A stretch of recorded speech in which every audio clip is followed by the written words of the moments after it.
And then, okay, so if you're just joining us, please hop in the chat and tell us where you're joining us from. We planned this this event so that we could reach folks both in the US and in Australia. A lot of times our times will line up with Europe, and this time we intentionally scheduled so we could reach everybody in Australia and New Zealand. So please tell us where you're joining from. It looks like the chat is pretty busy.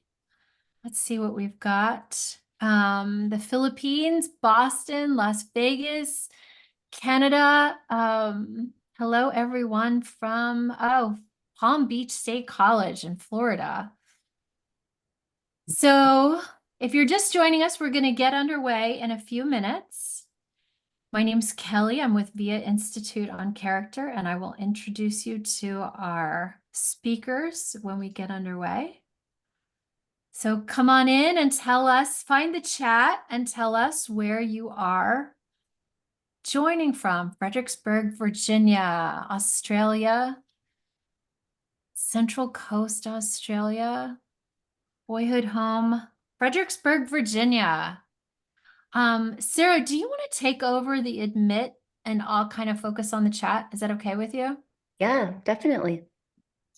That's a lot of messages coming in here. Let's see. New Orleans, how fantastic. South Australia, Texas. Harry from Israel, good to have you. California, Los Angeles, Atlanta, Chicago, Australia. So if you're just joining us, please go ahead and hop in the chat and share with us where you're joining from. And if you know your way around character strengths, why don't you also tell us what strength that you're going to lean into during our conversation tonight? What strengths you're going to maybe have top of mind? Curiosity, love of learning, exciting.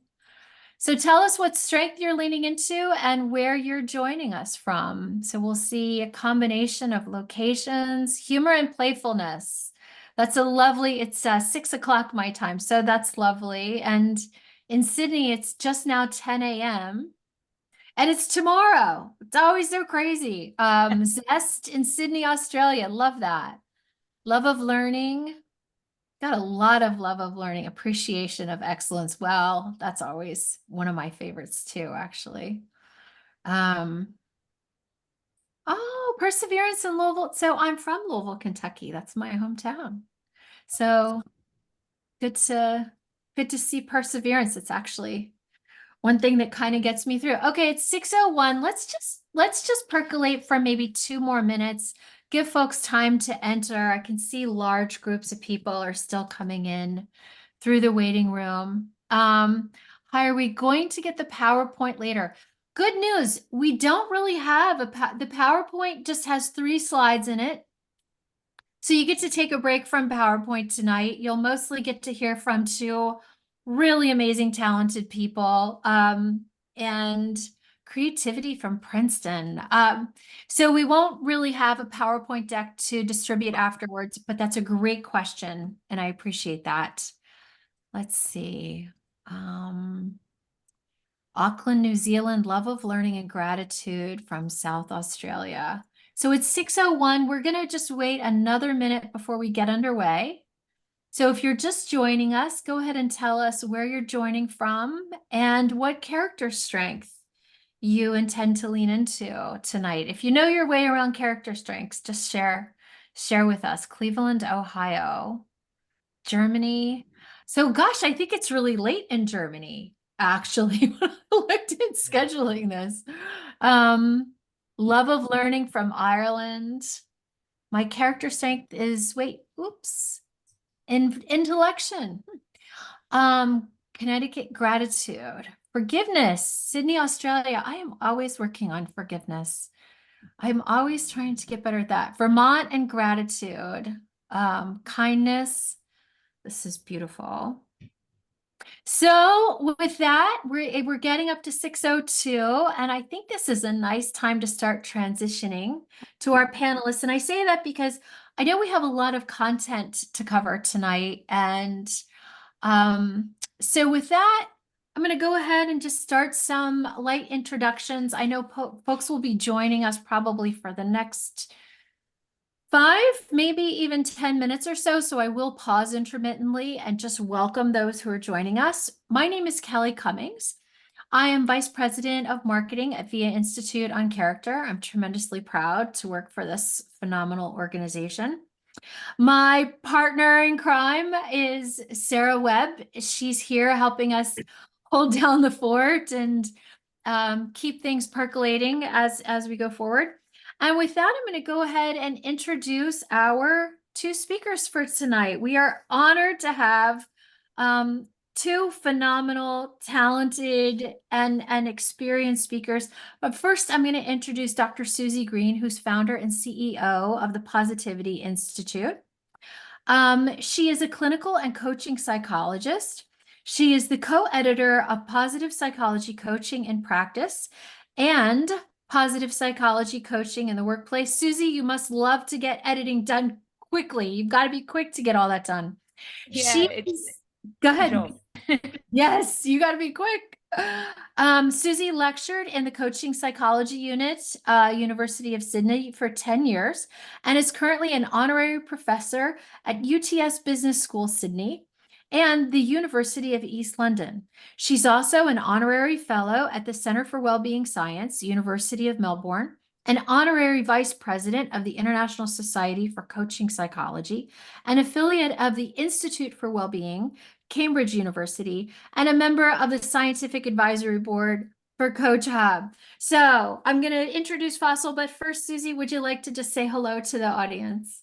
Yeah, hi everyone. Thanks so much for joining us. I can see there's a lot of Aussies on here, which is great, but also people from across the globe. So lovely to meet you, and very excited for today's session with Faisal.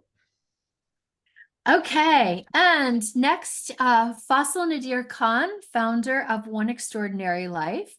He specializes in leadership and positive psychology in organizations using research-based practices, holding advanced degrees from the University of Pennsylvania's Wharton School, Penn Engineering, and the School of Arts and Sciences, I'm sorry. Faisal is also a credentialed coach and facilitates Brene Brown's Dare to Lead program. He's an assistant instructor in the Master of Applied Positive Psychology program at the University of Pennsylvania, and he lectures at Wharton Executive Education. Born in London, Faisal currently resides in the US and has lived in Asia and Guam. He's multilingual, and his character strengths are love, humor, creativity, hope, and curiosity. Faisal, please say hello to the audience. Hello, everyone. It's a true delight to be here and reading the chat over here. Yep, we have a global audience, and it's a delight to see all the character strengths that you're bringing to the table here. So looking forward to this conversation today. Well, I am too. And with that, I'm going to go ahead. That's almost the end of our PowerPoint presentation for today. Let's see, Sarah, if you can help me just set this up with, I wonder if we can set this up so that we have a different view. Let's see, we can go to a speaker view. That might be better. Or at least that's on my end. I guess we all kind of pick our view in Zoom. I've been hopping around different tools lately for online for meetings such as this. Okay, I want to let everyone know, because we are recording, as you join, you're going to realize that both your microphone and your camera is turned off.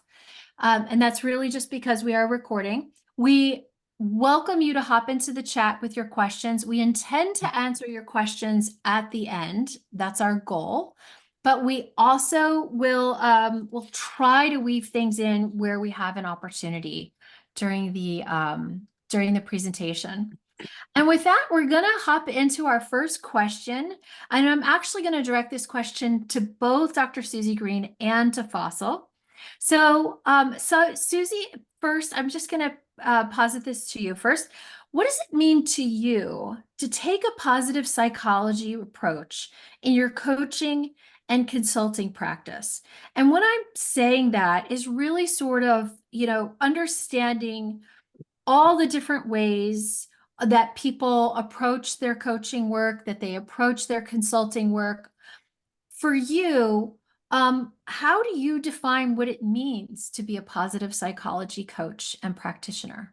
Yeah, thanks, Kelly. And I just want to say up front, it's an evolving definition. So I published a definition in the book I co-edited with Professor Stephen Palmer, the Pos Psych Coaching in Practice. And then we continued to evolve that definition in the second book, Pos Psych Coaching in the Workplace.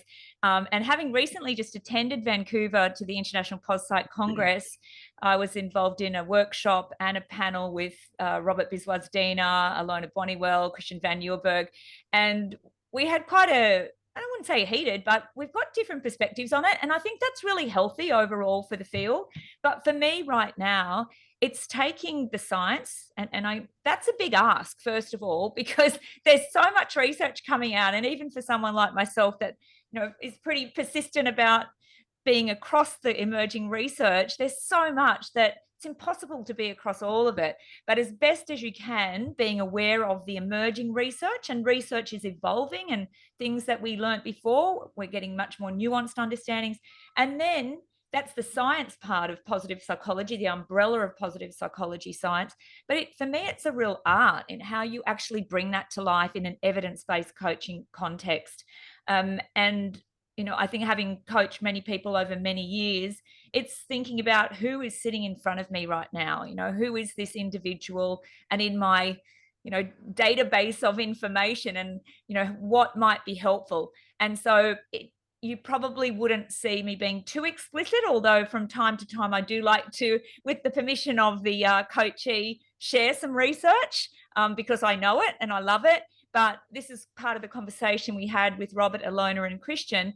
For other practitioners, you actually wouldn't explicitly see it, but you would, if you knew the science. So if you knew the science of self-determination theory, for example, or strengths theories, you would see them being brought to life in the coaching conversation.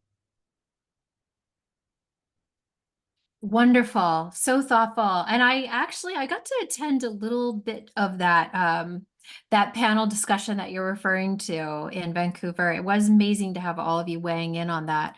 Faisal, I'd like to just posit the same question to you, and we will do that a couple of times tonight. As I said, when I was talking to the two of you before this event, I love bringing you and Suzy together because although you each have really rich, deep knowledge and experience in this space, your knowledge, you're coming at this work so differently, and your backgrounds are so different. So I'm excited to hear your point of view. What does it mean to you, Faisal, to take a positive psychology approach in your coaching and consulting practice?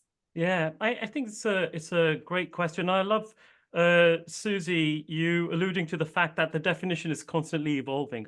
I completely agree with that. From a practical standpoint, when I was training to become a coach, from a purist standpoint, the training was that you're not allowed to give advice, and you ask a lot of open-ended questions. And in my practice, as I've matured as a coach, what I've discovered is, well, in some way, every coach is guiding the conversation or directing it in some way, because out of 1,000 possible questions that you can ask, you're asking one question. And then, if you're familiar with David Cooper-Ryder's research, the founder of Appreciative Inquiry, he's famously known for coining the term words create worlds, right? So the words that we use in the form of a question will then determine what unfolds next. How will this question be answered? And so in many regards, the coach holds a lot of power in what question should I ask. And so in asking open-ended questions, you're creating a generative environment. Now, most of my clients are executives, and they're very busy individuals.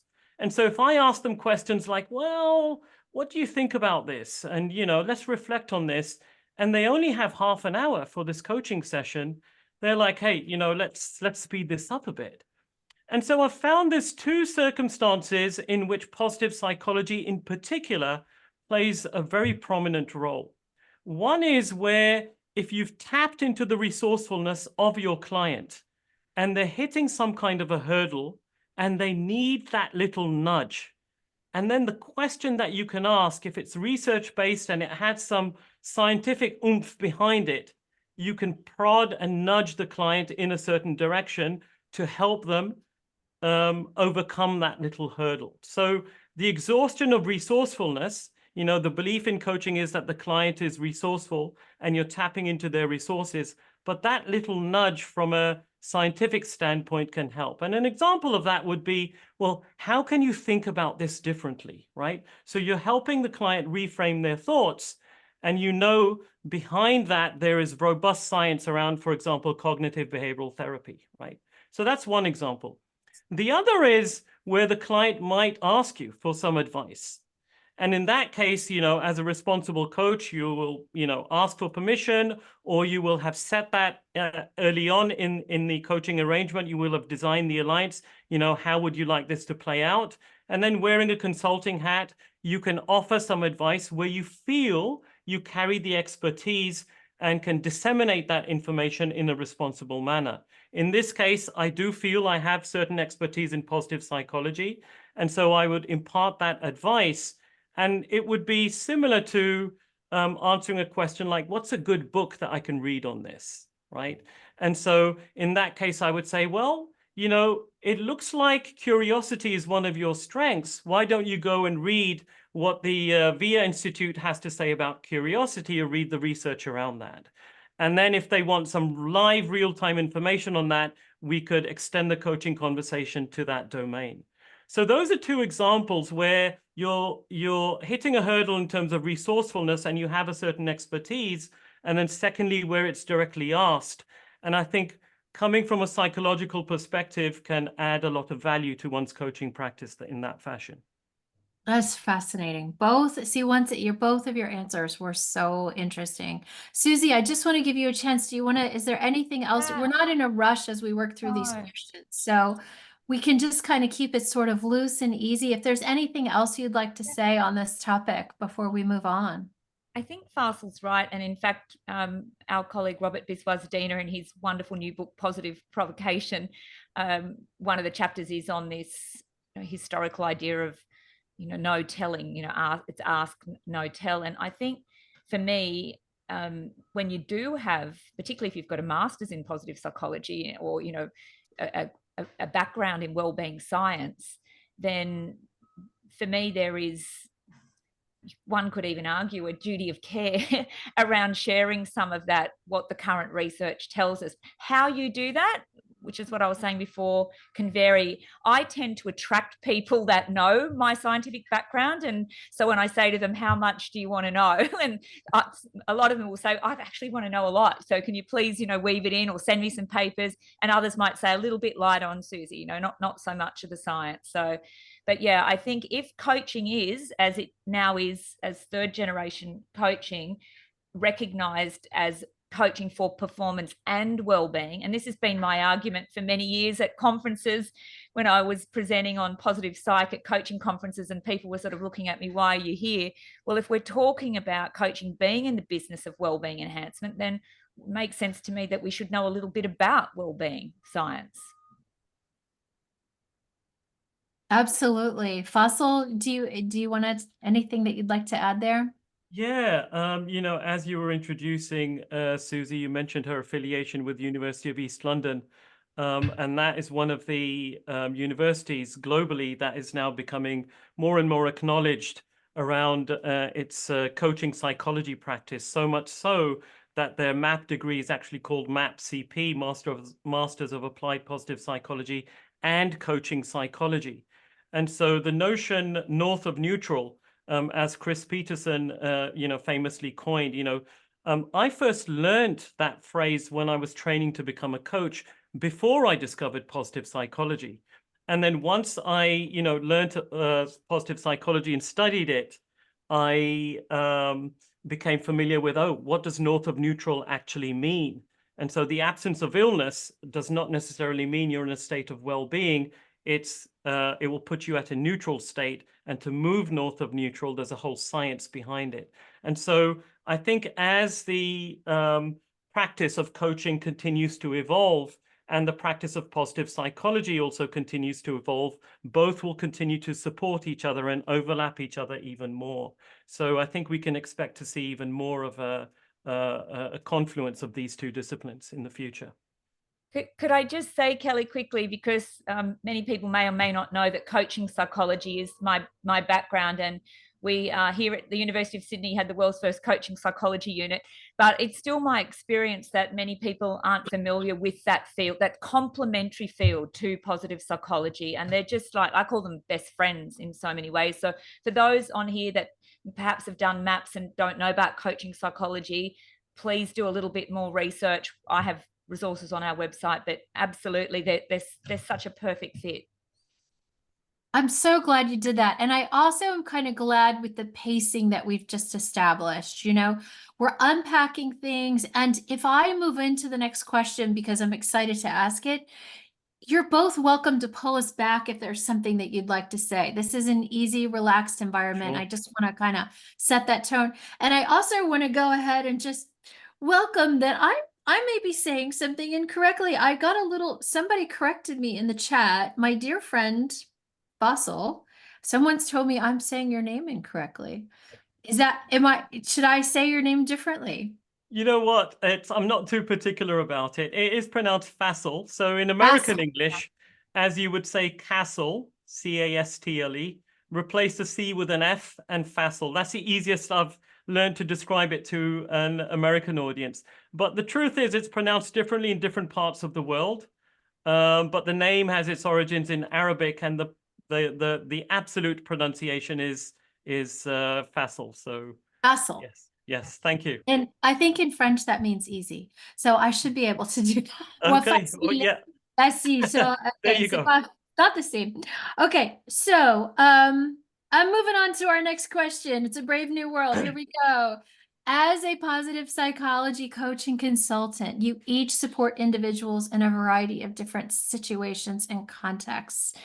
And so for you in your work, what types of client experiences are most meaningful for you to witness? And can you provide us with an example? And so what I was thinking of when I framed this question was the types of experiences you might witness are things like personal growth, increased self-efficacy, increased personal awareness, maybe even increased relational skills. Those are some things that were top of mind for me, but I don't want to kind of constrain your answers. So I'll just reframe the question. Really, for you in your work and the different types of clients that you, as a coach and consultant, you experience a lot of different things. Which of these aspects of growth are the most meaningful for you? And with that, I'll toss it to Faisal. Okay. I'm saying that more correctly. Faisal. Okay. Yes, you got it. I've known you so long. I've got this built-in idea of how to say your name. Okay, so tell us what are your thoughts on that? I think for me, the meaningfulness behind it is as a coach, when you see a client meet their goal or whatever it is that they came to you for, they see some level of success. They might not see complete success because the coaching arrangement has to end at some point, and there might be a long-term goal, for example, but at least you're nudging them in that direction or increasing their likelihood of achieving their goal. And that is really, really meaningful. Growing up, you hear these things that, there's two people that will be proud of you as a human being. Two, your parents, right? So parents say with pride, right, this is what, my child is doing or does it out in the world. So they'll always be proud of you. The second category is your teachers or professors, right? And I say, actually, as a coach, I'm really proud of my clients as well who achieve their goals. Just like, a parent might be proud of their kids. I think there's something substantial and really deeply fulfilling to me. I changed careers for this profession. coaching and teaching, and retooled myself. I didn't always be in the world of positive psychology. I was in corporate finance and technology, and so this was a complete pivot for me. And so it's very fulfilling to see people achieve their goals. So that's at a general level. But then what's even more fulfilling is the tact and the strategies that they adopt as a result of positive psychology coaching in particular. And what I mean by that is people stepping into their strength, moving away from this deficit-based approach. That is necessary too. I'm not downplaying that at all. But if you supplement that with a strengths-based approach, and I mean strengths, generically in synonymous to positive psychology, you're stepping into this confident version of yourself. You know how to have powerful conversations. An example is recently I was coaching an executive who's the general manager of a very large multinational company in one country. So he heads up a whole country. And his organization is asking him to move to another larger country. The coaching session was about, well, should I do it or shouldn't I do it? Because if I don't do it, then that might hinder my opportunity for further progress in this country, right? So he's in the running for, top positions in the organization. And my coaching to him was around, well, why don't you believe in what you've already done in this company? You've already moved 9 countries, right? Are you forgetting all of that? You don't have anything to prove to this company in terms of international exposure, in terms of managing thousands of people, in terms of performance. Those are your assets. That experience is something that you ought to believe in. And so if you step into this negotiation with your manager with that belief and that mindset, that conversation will be much more powerful than you stepping in to that conversation with a fear-based lens, a deficit-based lens that, oh, if I say no to this opportunity, I might be losing on something. So step into that strength. And, he was able to have that wonderful conversation. And guess what? He's going to stay where he's at because his kids are, at high school age and he wants them to graduate from where they are. So he's going to stay there another 2 years. And then after that, the HR people and his management said, okay, you're still in the running, you're still in good standing. And yes, you are right. There are so many things that you've already accomplished for us. It's good for you to remind us of all of those things. So when I get feedback from my clients in a subsequent coaching session that, hey, here's what we discussed and here's what the result was, that is, very, very meaningful and fulfilling to me. And, it's an affirmation for me that I chose the right second career for myself. So hopefully that gave you some sense, Kelly, to answer your question. It did. And I also really appreciate bringing it down and giving me an example, because that's always a helpful way to process the insights. And Suzy, I'd love to hear your thoughts on, what types of experiences have been most meaningful to you across a storied career. It's hard to pick, I'm sure, 1 or 2. Yeah, I have worked with quite diverse audiences, but I think what's flavored my entry into coaching, well, it definitely was my entry into coaching, was from clinical psych. So my doctoral research was on evidence-based coaching, life coaching as a mental health prevention intervention. So, but back in 2004, when I finished my doctorate, I went into one of the big 4 to do some senior exec coaching. And I was actually told, don't tell anyone you're a psychologist, don't talk about mental health. Whereas now, look, thanks to COVID in so many ways, we've got the permission to actually talk more holistically about people's lives. And we have leaders. We've been fortunate to work with a large global consulting company here in Australia. And the leader at the time of our program, which was a combination of pos-psych education and coaching, stood up and said to his leaders, you can work on whatever you want. And they were all cynical in the first. They thought, no, he's joking. Like, it's got to be connected to the KPIs or the business, general business performance. And he said, no, because, and I know, and he actually did have a map. So it was a dream client for me as a senior leader, standing up saying, I know the research that whatever you work on is going to have an impact on your well-being and then hence your performance. So for me, there's always been a well-being aspect to it, even though I might have been doing it via stealth in my coaching in the early days. But I just want to also draw some attention to some research I've done, and then Tony Grant, who we know is the founding father of coaching psych, who passed away a few years ago, he followed up some of that research, comparing a coaching intervention without any explicit positive psychology in it, coaching as usual, if you like, versus a positive psychology intervention. So I did this study. I got a grant through the Institute of Coaching, Harvard.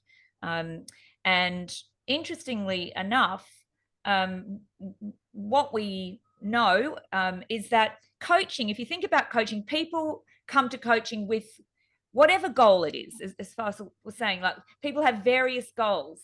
And what the research shows, and it's not just the studies that I've done or I've mentioned, it's like 40 years of goals research shows that when you set and strive towards a personally meaningful goal, so self-concordant goals, Professor Ken Sheldon would refer to them as, that progress, that striving leads to well-being. The well-being emanates from the daily striving, not even the attainment. And in fact, there's some research to show there can be a bit of a letdown when we finally get to that endpoint. It's that daily striving. So you get the well-being without even any explicit, positive psychology science being inserted into it. Whereas if you can't go through a positive psych intervention, and clearly there's various, and some of the studies have done what we'd call like a scattergun, multi-component initiative, the goal is well-being or happiness, to increase my well-being or happiness. So there's different ways, I guess, to skin a cat, as they say. But I think what we can see is that coaching in and of itself can be a well-being enhancement intervention, which is what my research has shown. But I'm quite interested now, clearly well-being is part of it, but I'm mostly interested in personal growth, adult development. How do people move from knowledge to wisdom, and how do we use coaching? Because boy, do we need more wisdom on our planet right now. So they're the things that I see when people have those epiphanies, that perspective taking, which happens when people move to these later stages of adult development, and they start to see things differently. You start to see the humility.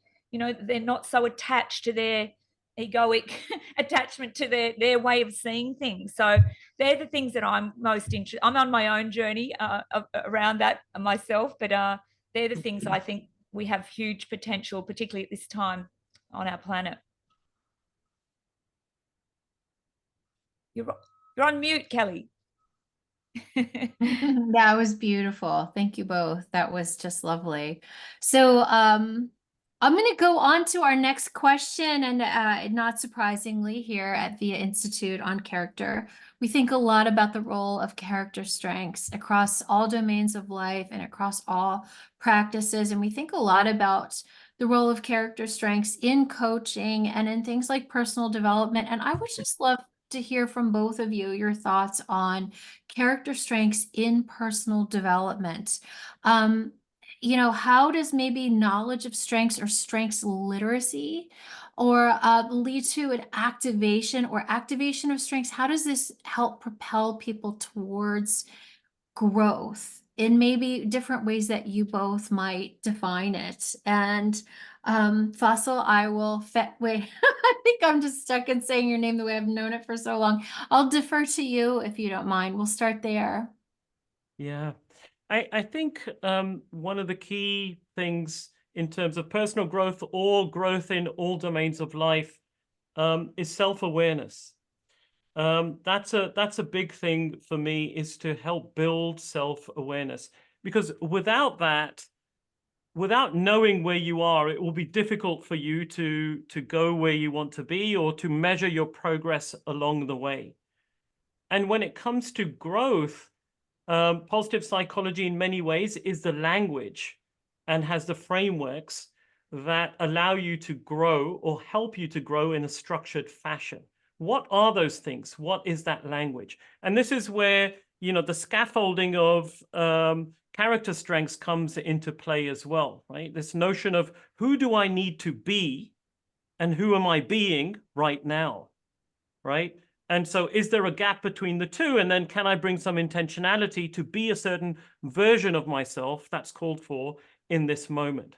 And so self-awareness, I think, is the biggest thing for me.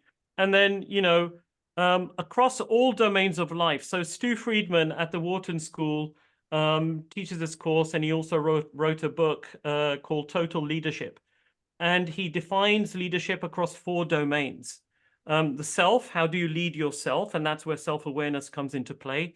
How do you lead when you're with your family, right? There's also components of leadership that are required over there. And then how do you lead when you're in community? How do you lead when you're at work?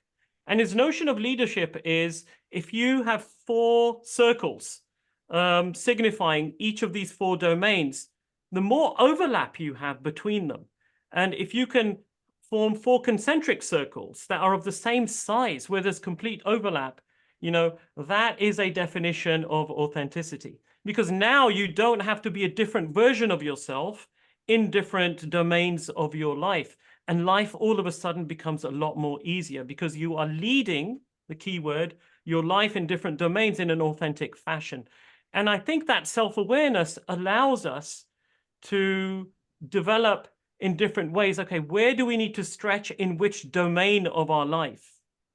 And, come closer to that concentric circle model where there's more of an overlap, where we are more authentic, regardless of which sphere of life we're operating in. That is fascinating. It feels a lot like integrity too. It feels a Yeah. lot like integrity. Suzy, what I would love to know your thoughts on this, the role of character strengths in personal development. I was just going to say snap, Faisal. My response, and I made some notes as I was preparing, and it's pretty much spot on to what you said around that opportunity for authenticity and using those strengths across different domains. Often in my experience, I find people maybe using one strength at work and they haven't even thought about using it, in their personal life or vice versa. And so that's a great coaching conversation. But we also know that clearly context is important. I always remember Professor Alex Linley, who spoke about strengths come to the fore when needed and recede to the back when not needed. And of course, he was talking more about performance strengths. And I think that's an important distinction, isn't it? Because there's still so much confusion when we're talking about strengths. And for me, as Faisal said, character strengths are about who you are as a human being. And ideally, it's not just a case of play to your strengths, because the full 24 are important. If I want to develop as a good human being over the course of my lifetime, then I want to work on all of them. Some of them are going to be more innate and, but others I might have to actually work on. And I just had the privilege of hearing Adam Grant speak here in Sydney last week. And in his new book, Human Potential, he's referring to them as character skills rather than strengths. And I thought, first of all, well, hang on a second, Adam. I quite like the character strengths. I've been using that for a long time, but I also think they are skills. We can learn to develop our lesser strengths. And in fact, that's a really common coaching question I would ask my clients is, which of your lesser strengths might it be useful or helpful to develop for the purpose of the goals you're working on, or for the purpose of your development as a human being? So yeah, I think different contexts clearly give you different opportunities to play with them, but I love the idea of bringing our whole person across different domains. I do too, and I like that language of skills. That's really provocative for me. It definitely it makes me think about these character strengths as something to work at, to continuously nurture, to continuously unfold, as opposed to something that's just inherently me. And that I just kind of identify with, but don't necessarily embrace the work ahead. I think I'd like to go with this line of thought that you're both already unpacking and just tease it out a tiny bit more. And this is really this sense of exactly what you were talking about, Faisal. So also in character strengths here at VIA, we think a lot, we try to understand the role of character strengths in people's lives. And we think about how they can activate well-being at work, how they can activate well-being at school, at home, in all of your key relationships. And we think about this ability, this kind of portability, or this strengths that we use across all these different domains of our lives. And this is something that we talk about a lot here. And I'd love to just hear each of you share your thoughts on that. Faisal, you first, just what are your thoughts on the importance of maybe even just a language that we're able to bring throughout these different aspects of our lives? I think something profound happens in an interaction between two human beings when you use strength-based language, and kindness, for example. You're so kind, but then when you explain why you are using that word, thank you very much. That's a very kind gesture, because otherwise I would have had to have lose focus and concentration and go and fetch that coffee myself. I really appreciate it. You saved me some time. Now, a simple gesture of getting someone a coffee, right, seems quite trivial, but extending that language and then further fine-tuning it and letting people know, that's peeling the layers of the onion, if you will, on something that's seemingly, okay, yeah, kindness is a strength of mine. But actually the value is derived when you actually start to realize, well, how am I being kind? And that affirmation, if you can strength spot someone and you tell them, here's what I'm spotting you do, your behavior is inspiring me, and that's what I'm admiring in you. Something powerful is unleashed in that human being that you're having that conversation with. And that dynamic, Kelly, can exist in any domain of life. It's magical. It's completely magical. You connect with another person at a different level. I'll encourage everyone to experiment with this. Even a conversation with a stranger. Use some of this language and peel the layer of the onion, just one layer deep, and see how you transform a seemingly simple, trivial conversation into a deep and meaningful one. So much so that that might be the only conversation that both of you remember for the rest of your day. I know when I have those types of conversations, they're deep, they're meaningful, and I love them. I absolutely love them. So again, going to words create worlds, right? And what the character strengths-based language allows us to do is to create a world that is generative by default. It's inherently generative, right? And you can't help but focus on the positive and strength-based side of things. So I think the portability, for lack of a better term, between the different domains of life becomes quite easy because you have a language that is highly resonant. And the reason I say that is, the research behind these strengths, it is so robust. There's no, region on earth that will deny any of these 24 strengths. They resonate with every religion, with every culture, with every language, with every ethnicity that you can think of. And so that's why, this language and this scaffolding can be really, really useful in building connection. And that's the building block of creating cultures. And a lot of my work is in organizations. And, if you're successful in creating cultures that have this type of language embedded in them, something magical happens. I have I can go on this, but I will pause and allow Suzy to contribute as well. And, we can continue the conversation if we have more time. It's phenomenal. Suzy, please hop in. There's so much to say, isn't there, Faisal? I know. Trying to be succinct and what's most helpful. I spend most of my time in organisations, but some people may know I've been really privileged to be involved in the field of positive education pretty much since it launched here in Australia, and have a published paper with a student of mine, Madden, Green and Grant, 2011, which was using a strengths-based coaching intervention with year 5, year 6 students, boys actually, here in Sydney. And one of the stories that came out of that study, Wendy Madden, who was the teacher, said that, the whole class had gone through, they'd all done their VR, Wendy talked them through it, and then they had to set a goal to use one of their character strengths. And that's the gist of the research. But after the project was finished, a new boy came to the class. And so she said, okay, boys, well, you're all familiar with the character strength language. What strengths have you seen in Johnny? Bravery, miss. He's come to a new school, and he's not scared. Oh, kindness, miss. I forgot my lunch last week, and he shared his sandwich with me. Oh, social intelligence, miss. He's made friends, so easily. And so just hearing that power of the language, and I think particularly in our culture here in Australia, we have the tall poppy syndrome.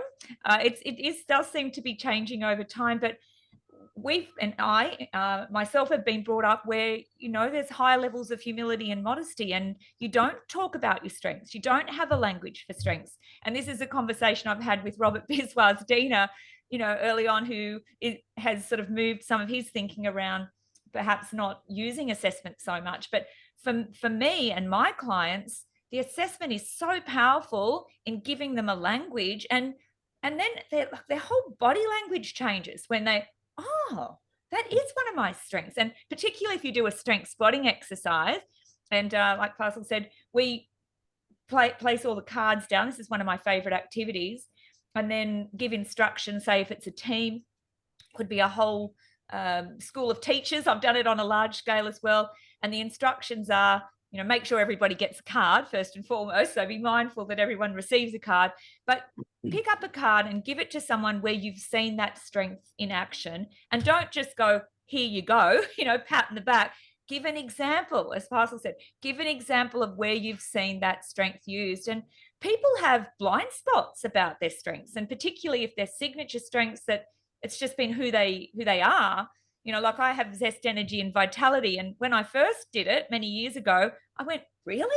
And all of my friends went, Suzy, we call you the pocket rocket, so, but yeah, so it's, I think the language is so powerful, and the strength spotting, starting to see people in different ways through the lens of strengths, and seeing that some of the things that might irritate you or annoy you about people are actually strengths that might be overplayed, but it's a much nicer way to view people. It's a much nicer way to give feedback to people when it's a matter of just winding that back in that context, So curiosity is another one of mine. And my partner always says, you're nosy. I said, I'm not nosy, I'm curious. So yeah, but it's such a nice way to come at it, isn't it? It is. It's absolutely beautiful. And I totally agree with you that just helping people dial back a strength is such a lovely way to talk to a human. And it totally supports human flourishing. It really supports human flourishing as we grow and as we refine the way that we live in this world, to think that we're really just refining the way we use our strengths. To me, that's just a wonderful and inspiring approach to being a human living in this world. So I'd love to just, I could stay there. And honestly, in the chat, there's a lot of people suggesting that we have a separate webinar just devoted to strength spotting. And I'm unpacking that. But I also want to take some of the time we have together and talk about character strengths and positive psychology in the workplace. And so earlier we talked about character strengths and personal development. And Suzy, I'll switch back to you. I've been kind of rotating sort of who I asked to kind of take the lead. And in this case, Suzy, I'll ask you to take this one first. So now just kind of switching our orientation. I will ask this again specifically around character strengths within the workplace, but feel free to answer it even more broadly if there's other tools that you bring to the fore. When we think about enhancing team collaboration, when we think about enhancing engagement, and that piece that always gets measured, productivity, right? A lot of times you get told to enhance productivity, but the way there is through these other things, right? So within that context, I'd love to hear your thoughts on the role of character strengths within these kind of more positive team dynamics that we like to foster, really. Yeah, and I think, I used the VR. I think I may have been one of the first people, if not the first person, to use it here in Australia. And I was doing some work with our federal police at the time, and I thought, should I introduce this tool with, a senior federal agent? And I did. I used my bravery, which was not a strength at the time. And he had love, his capacity to love and be loved as his top strength, at which point he shared with me he was horrified that he was meant to be a tough federal agent, but we unpacked it. What does that mean? How does that show up in the workplace? And he's, well, people come to me, I've got good relationships with my people. So I think sometimes people think, how do you use character strengths? But again, I would argue at this point in time on the planet, and people like Kim Cameron, Jane Dutton, Robert Quinn at the Centre for Positive Organisations talk about the importance of virtuous organisational citizenship. Well, what a great way to start having conversations around virtuous organisational citizenship by introducing the character strengths. So I think firstly, giving us again a language around that. I do think one of the greatest benefits is, well, there's a couple, there's so many things, as I said, I could say, but one is just starting to see people through the lens of strengths. And I gave some examples, or I made reference to that sometimes we get irritated, or there's certain people in our teams that we're not fans of. I had a teacher many years ago when we did a similar my students at uni used to call it the stalking task, but it's not very positive psych, so we call it the secret admirer task. And so we put everybody's name in a hat, and you have to pull a name out, and then you have to secretly admire that person over a period of time. And then at the end of the period of time, you stand up, and I say, oh, I had Kelly, and I saw Perspective, because she always has a different way to look at things, for example. But as I was going around, people were taking names out. One teacher said to me, oh, can I swap? And I said, why do you want to swap? She goes, it's going to be very difficult to see strengths in this person.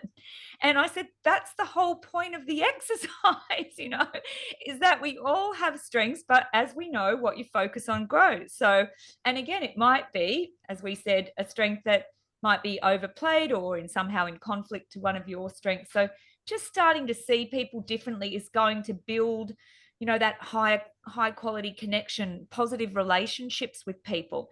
I also think it can be helpful in how you engage with people.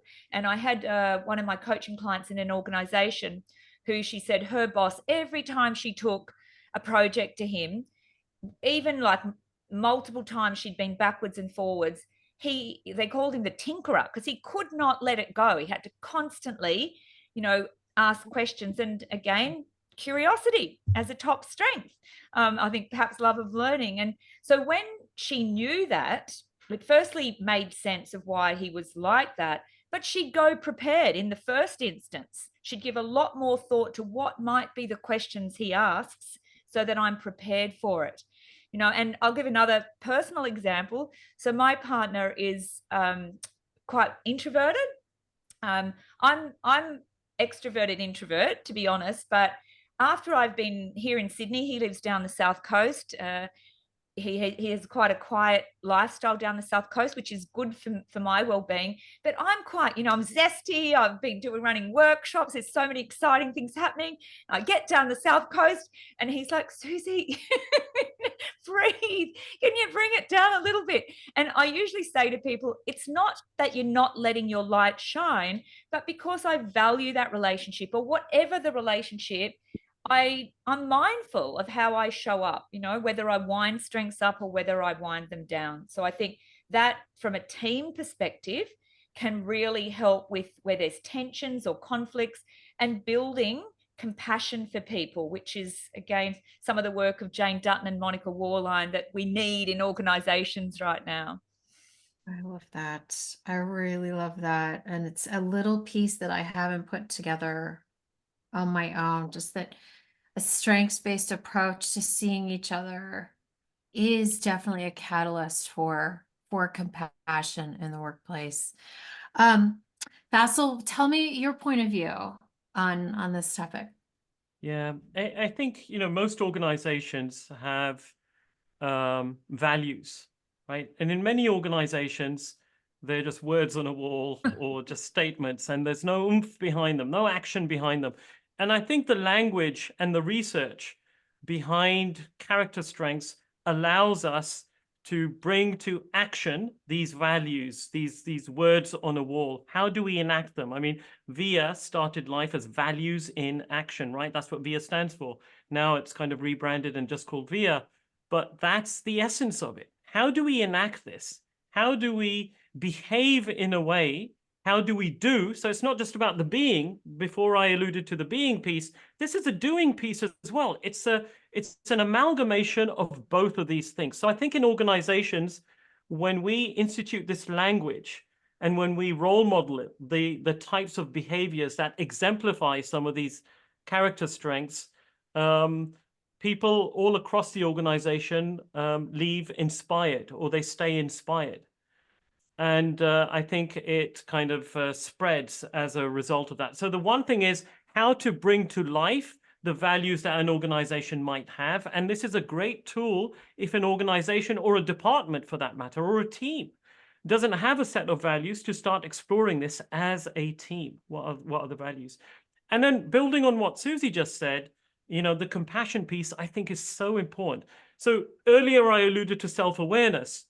So the self-awareness is around yourself, but then also the awareness of what the other person might be thinking, right? So I might be creating a presentation, and creativity is one of my top strengths, and I'm worried about how perfect it needs to look and the graphics and the fonts and all of that stuff. But someone else, they might not have that strength, right? And so when they are presenting their presentation, what's going through my mind is, oh my God, what an ugly presentation. And I'm forgetting the content, the actual essence of the presentation, and the person who worked hard, maybe worked 10 times harder than I did to create that material. However it looks, it's not pleasing to me, but to the 10 other people in the room, maybe it is. And so you develop that lens to appreciate the perspective of other people, because now all of a sudden you have that common language, and you're sitting there in that meeting thinking, okay, what is this person's strength? And maybe it's love of learning, right? Or maybe it's humility, or it's something else. And that is manifesting in their behavior. And, you know, all I'm focusing on is creativity. And so now I can start tapping into my own strengths through my self-awareness, and start to acknowledge the strength of the other person. And so it's a win-win, because you can't help but connect when you learn to appreciate that type of a connection and bonding with people. And then that dynamic can then replicate. And, you know, it can be created in a dyadic relationship, in a team relationship, in a group relationship. And the hope is that it spirals upwards into the entire organization. You know, the academic term is transformative cooperation throughout the entire organization, starting from dyadic relationships and then escalating positively in an upwards fashion throughout the organization. And so, yeah, again, I can talk a lot more about this, but I'm conscious of time. I'm really enjoying this, by the way. I'm loving too, this. quite honestly. And I feel like, so just to let everybody who's here and they're, you know, asking some questions in the chat, we are going to aim to curtail this and wrap this up in the next 5 to 6 minutes or so. And we will try to get in some of your questions. I would like to ask one last question of each of you, and I'll pose this to Suzy first. There are mounting criticisms of what some people call well-being washing, others call it wellness washing, and they're specifically referring to interventions in the workplace that are intended to, you know, maybe employees feel like these are sort of happiness interventions, that the goal is to just make me happy, you know, and maybe it's, well, I think I won't kind of get into the examples because there are so many, but I guess I just want to speak to you both about this mounting criticism. And, you know, when we think of wellness washing, just for the audience, you may not have heard of this term, and it's just a variation on greenwashing, which is a term that emerged to kind of poke fun or criticize green initiatives or corporate social responsibility initiatives that were really kind of thin and maybe just superficial marketing tactics. So back to Suzy and Faisal, in your view, how do organizational interventions that center on character strengths differ from wellness washing, and or what other positive psychology interventions or approaches have a more enduring and substantive effect? We will make this the last question just because of time, and I'd love to get in 1 or 2 of the questions from the chat. So we'll just make this the last one. Could I start? Because here in Australia, and I know we've got a global audience, may not be aware, but we're the first country in the world to implement legislation around psychological health and safety. So there is an international standard that a lot of countries have adopted, but we're the first to implement legislation. And that's a good thing in many ways, but it's also can lead to a tick the box well-being, wellness washing, if you like. So people just, yes, we've delivered a strengths intervention. And as we all know, there's that scenario of it's all well and good and lots of fun to do a one-off strength session, but you know, people generally, and I don't there's any research on this, Kelly, but the retention, like you come back a month later and no one can remember what their strengths are. And I think that's our greatest challenge now, is moving from strengths knowledge to strengths use, and as we said, strength spotting.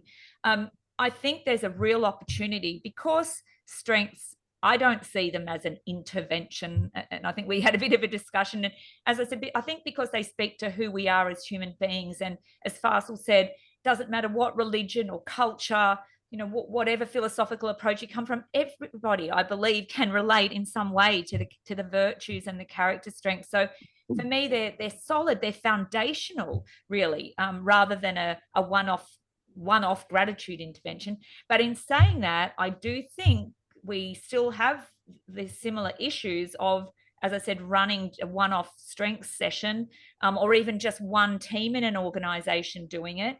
My experience in using it in organizations, but the larger you go, the harder it is to do it, because different people adopt different strengths tools, and there are a growing number of maybe not scientifically validated tools, but there's a growing number of strengths tools out there. And so there's no strength strategy. So this is a paper that I'm in the very early stages of writing at the moment.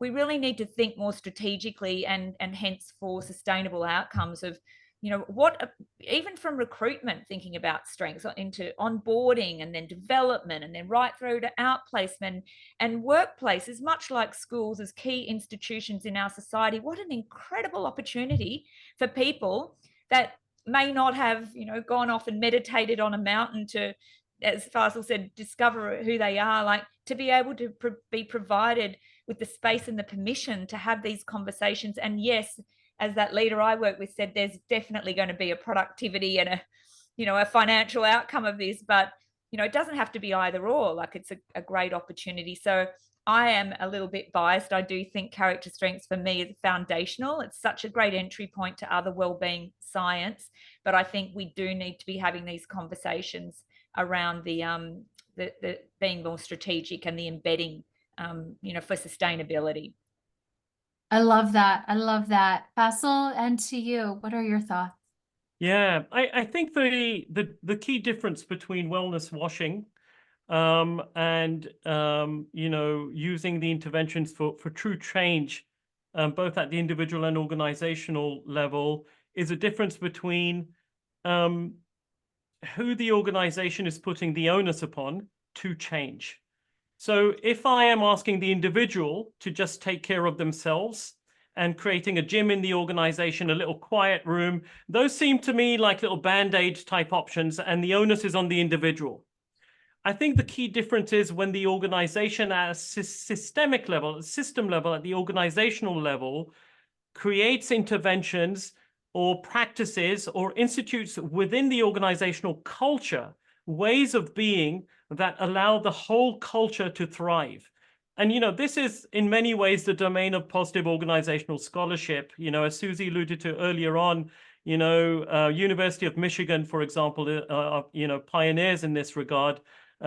Jane Dutton's work, you know, Bob Quinn, Kim Cameron, etc. And so things like high quality connections, right? How can we embed that within the culture where people are really connecting, not just communicating, but truly connecting with each other, developing meaningfulness in the work to avoid and prevent disengagement and create an environment of positive emotions. And then all of that, you know, is supported by a foundational level of something like character strengths. And I think those types of systemic changes in an organization dictated, but for lack of a better term, I don't like to use the word dictated, but that's the only word that's coming to mind right now, from the top down. it has to be exemplified from the tone at the top needs to role model these behaviors. Then cultures transform, and then it's no longer whitewashing. It's no longer a flavor of the day. It's this is who we are. This is who we aspire to be. It's a part of our policy and our practices.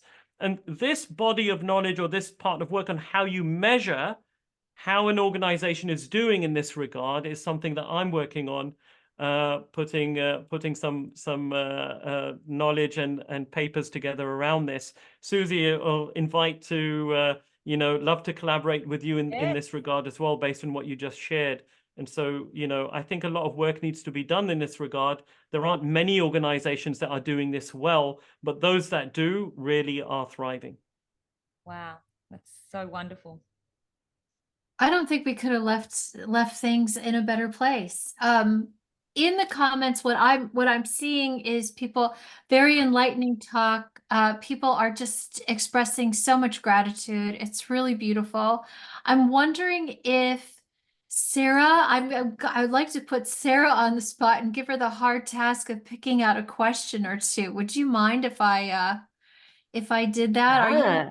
okay? Yeah, Good. surprisingly, out of all of the comments in the chat, the one that came up was towards the beginning. And someone was just asking if you could define what positive psychology is. What exactly is positive psychology? I put my favorite, there are many definitions out there, but the one I like to use is Shelley Gable and Jonathan Haidt's of the science of the conditions and processes of optimal human functioning. And so in many ways, I like to use that definition, particularly over the years when there's been a lot of cynicism about pos psych. It's not a happyology, but it is the science of optimal human functioning. And we could argue that who isn't interested in optimal, but it's not just individual. Now we're onto positive psych 2.0, 3.0. It's a much more systemic lens that's being considered, which is good for the field. Yes, Yeah. and it's good for society. Go ahead, Faisal. Go Yeah, ahead. my definition of positive psychology, the way I like to explain it to people, is traditional psychology deals with what's wrong with you, a deficit-based approach, sadness, anxiety, depression, schizophrenia, and the like. And the World Health Organization says that the absence of illness does not mean you're in a state of well-being. So then the question becomes, what can you tell someone who does not necessarily have a diagnosable mental illness? How do they flourish in life? And positive psychology gives that language. Not just a language, it's substantiated by all of the tools that the social sciences take advantage of, including clinical psychology. And so it's highly substantiated through research and studies. And that body of knowledge is called positive psychology. So it completes the cycle of psychology, if you will, where clinical psychology deals with what's wrong with us, and positive psychology deals with what is right with us. So that's my preferred way of describing it. Love it. And can I just say, I feel like those answers exemplify why the two of you are very complementary together, because both of your answers just helped us unpack the richness of the space in which we all work. Do you have time for me to get in one more question from the audience? I know you both have I other. do. I have time. I'm Okay. loving All right. this, by the way. So. Okay, this will be our last one. I'm Sarah, passionate about positive psychology. Yes. Sarah, I think there was one more question that you had found in the chat. So this one was up towards the top. So right when we started, this person is saying code switching takes energy, but sometimes it's vital for some clients to live their best lives. How do you see the balance? Yeah, so just to clarify, code switching, right? So that's kind of like, I would love for one of you to, I'm going to try to clarify what that means. And please don't hesitate to expound on what I'm saying. So it's when you sort of adopt cultural norms that you perceive are going to help you adapt to a certain environment, and then you go into a different environment and you try to adapt other norms in order to fit in, for want of a better term. Suzy, can I put you on the spot to go first here, and then I'll pass it over? I'm not an expert in this, but possibly I am, having a mental ill health background. in some ways. But like, I think firstly, if it's a cultural code switching, that's for me is basic respect. Like, you know, so if they're a more modest and humble culture, then you'd probably, you know, wind that up. You wind your humility and modesty up in that situation. I don't see that as being detrimental to our well-being.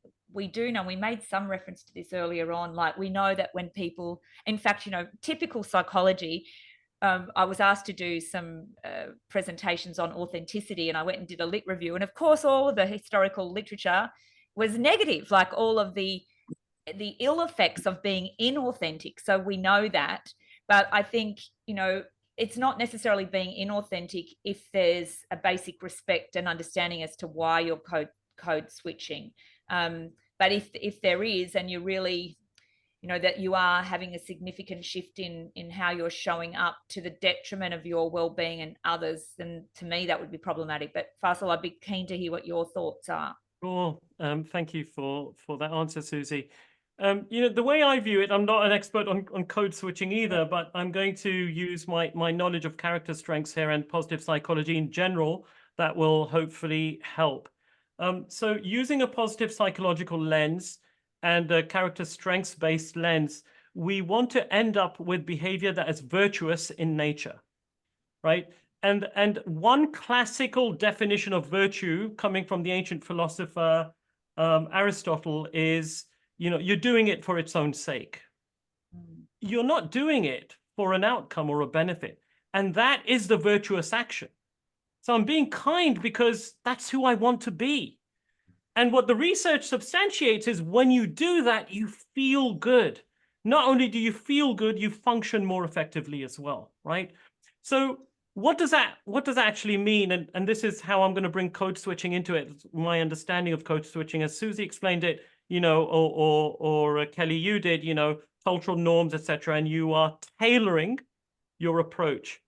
That is the essence of human life in different domains of life. And when we meet people, we switch certain facets of ourselves on and certain facets of ourselves off. When I am meeting a CEO, I might be a little more reserved. I might offer a little more perspective than if I'm meeting a friend that I've known for 20 years and we're, you know, sipping a coffee together and having a laugh. The strengths that I will manifest there might be different than the ones that I will manifest with the CEO, right? So to that extent, I draw from Barry Schwartz's work. He wrote a book called Practical Wisdom. And in it, he draws from the ancient philosopher Aristotle. And the way he defines wisdom or practical wisdom is, what does the situation call for? So in this situation, who do I need to be? That's how I phrase it. Who do I need to be? Oh, I need to be honest. Okay. How much of that do I need to be? As Suzy was saying, you know, when I'm too curious, you know, I might be perceived as being nosy. I don't want to be nosy. I want to be just honest enough. And then in what manner am I going to be honest, right? So I coach surgeons at a local hospital system here. And we talk about diagnosing mental, giving the results of operations. And, you know, a surgeon comes to me and says, hey, Faisal, honesty is my top strength. I'm going to be blatantly honest with you. The operation didn't go as planned. I have a meeting to be at in 10 minutes. Nurse is going to take care of you, take care of your relative and explain the situation to you. See you later. No one on earth can argue that that surgeon was dishonest. So what do I coach my surgeons? What do I say? Do I say be less honest? No, I don't want them to be less honest. I want them to remain honest. What I coach them is, what else can you bring to the table? And maybe it's compassion. And when you bring compassion combined with honesty, now you have two strengths or multiple strengths. That conversation will look vastly different. Maybe in that case, the surgeon will come hold my hand, sit down, maintain eye contact, use the patient's name and say, Faisal, unfortunately, the risk that we spoke about earlier has materialized. I really have another operation to be in 10 minutes, but I have my nurse colleague, here's her name. She's going to sit down with you and walk you through 3 options. Rest assured, when I'm done with my operation, I'm going to come back and know that you are in the best, with the best care possible, and we will help you make the best decision. Now that surgeon who used honesty, combined it with different strengths, used, different set of strengths in that situation, that surgeon I'll probably want to get up and hug. So from a code switching standpoint, which parts of ourselves are we intentionally turning on and turning off in which situation is wisdom, practical wisdom. Which strength or set of strengths, how much of it, and how am I going to manifest it? And all of that, if we embody all of that in the context of virtue, meaning how can we feel better about this situation, function more effectively, not just ourselves, but help others do the same, then I don't think we can go wrong. And that's where I think the role of character strengths can play a really important part. Suzy, I'll give you a chance to chime in. I just want to say there's a little comment here that I think sums up this whole conversation. Thanks for these gorgeous dives into it.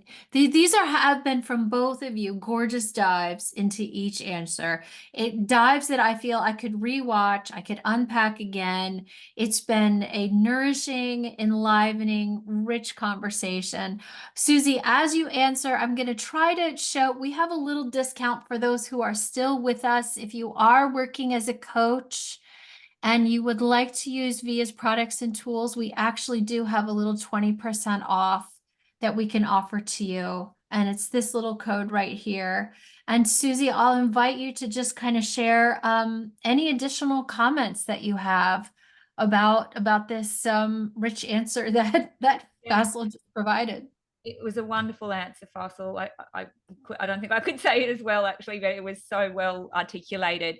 I think for me, what's behind that, I mean, it sounds in some ways simple to say, but it's actually very difficult to do when we're busy and stressed. And for me, it also brings in mindfulness, which Kelly, as you know, Ryan has done a lot of wonderful work on mindfulness and strengths use, and they really do go hand in hand. So if we can increase people's general levels of awareness and consciousness and presence, then you can more mindfully or consciously choose those decisions to wind up or wind down. I think in real life, the pressures that a lot of leaders in workplaces and all of us really can be tricky to do. But yeah, it doesn't mean we shouldn't continue to try to show up as our best selves and make that space for reflection and intentionality about who do I want to be. Beautiful, beautiful. And because of time, we will go ahead and we will stop there. And I just want to applaud both of you for the richness of the insights that you provided, for how deep your answers were, how thoughtful, how detailed, how smart your examples were. Your examples always complemented what you were trying to say, the larger story that you were trying to convey. I also know, Suzy, you said earlier when Faisal answered something, you said snap, and you were saying he took one.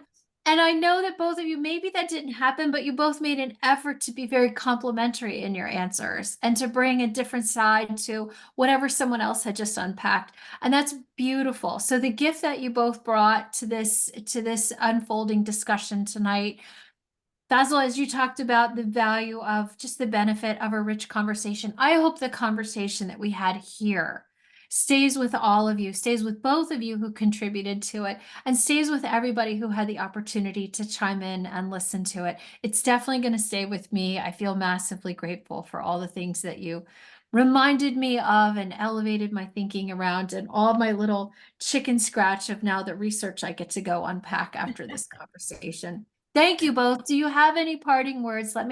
Suzy, is there anything that you'd like to say just to kind of wrap things up? And Faisal, I'll just extend that to you next. I think for anyone, I mean, I know we have some learned people on the call that have done MAPS and or MAPS CPs, but there are newcomers too. Character strengths in particular is such a nice entry point, in whether it's schools or in workplaces. It's so rich. And I've been using it for years, and it's still foundational to the work that I do, whether it's individual coaching, team coaching, and as we said, trying to encourage organizations to think. We call it, in fact, Professor Aaron Jardin, my colleague, talks about applications at the me, we, and us levels in looking at application of wellbeing science in organizations. So it'd be great to see it more at that us level, and of course leaders role modeling character strengths. But no, I think if you're on this journey of learning about character strengths, there's so much research, particularly on the website now. I went to have a little look this morning, and I used to be able to quote the research back 20 years ago, and now, like, it's impossible. There's so much wonderful research. So it's a great area. Yeah. And for me, you know, I applaud everyone's efforts to be on this call, for those that have attended live and for those that will watch the recording. Keep that passion to learn and build your self-awareness alive through the tools of positive psychology, one of which is character strengths over here. You can't go wrong with character strengths. There are other tools as well. Leverage that passion of yours and drive that brought you here. Ask yourself the question, why am I here? Listening to this webinar, what brought you here? And tap into that a bit more, and you can't go wrong. And I wish you all the success in your future endeavors using some of these things. Wonderful. That is beautiful. Thank you both. Suzy, you're still at the start of your day. Yes. Faisal and I are ready to kind of wrap ours up. And so this has been incredibly magical and special. I'm going to just say goodbye to our audience now. Just let you all know that we're going to be closing out the session soon. And we're so glad that all of you could come and join us. Let's see. Good night to everyone. And for those in Australia, have a wonderful day. And thank you, Faisal. Lovely to work with you today, and look forward to meeting in person, hopefully, in the future. Yeah, I look forward to that very much. Definitely let us know if you're around the Philadelphia area or in London. I'm in London an awful lot as well, so if you're over there. Be there in July. So okay, I might be there then. Cool. Okay. I'll reach out. We'll stay in touch.